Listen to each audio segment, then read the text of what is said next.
Kinwestiyon sa Senado kung bakit pinayagang maging parte ng Manila Bay Reclamation Project ang Chinese company na gumawa umano ng artificial islands sa West Philippine Sea. Depensa ng Philippine Reclamation Authority, may clearance ang naturang kumpanya mula sa ilang ahensya ng gobyerno. Nakatutok si Maki Pulido. Tanong ni Senator Risa Ontiveros sa Philippine Reclamation Authority sa pagdinig ng Senado kanina, bakit naman pinayagang maging bahagi ng Manila Bay Reclamation ang China Communications and Construction Company?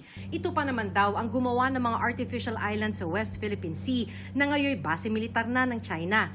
Even before we allowed the operations of these contractors from China, we required this contractor to secure a special permit under the rules of the Marina. They have submitted a clearance from the Coast Guard, from the Marina, and also during that time, an endorsement from the National Security Council. Sinusubukan pa naming kunin ang pahayag ng Marina at Philippine Coast Guard.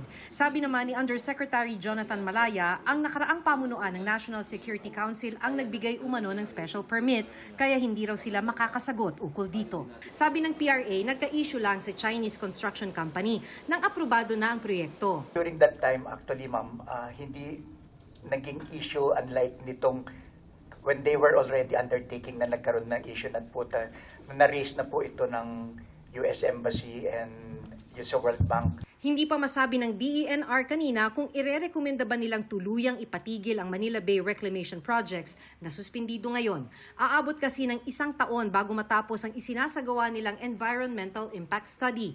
Pero malinaw mula sa isang eksperto na kasali sa core group ng Impact Study kung gaano kahalaga ang coastal areas. 27% daw kasi ng huling isda o 1/4 ng food security ng bansa mula sa coastal areas. Hindi lang coral reef ang pinoprotektahan, pati po si seagrass, pati po si mangrove. Si seagrass at mangrove po, yun ang tinatamaan talaga unang-una ng reclamation.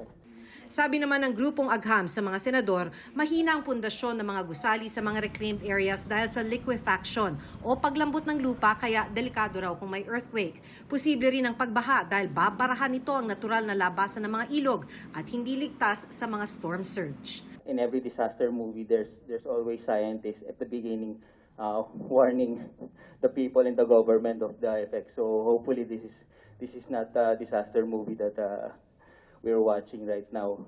Para sa GMA Integrated News, Maki Pulido, nakatutok 24 oras. Mga kapuso, samahan nyo kaming tumutok 24 oras. Bisitahin at mag-subscribe sa GMA Integrated News sa YouTube.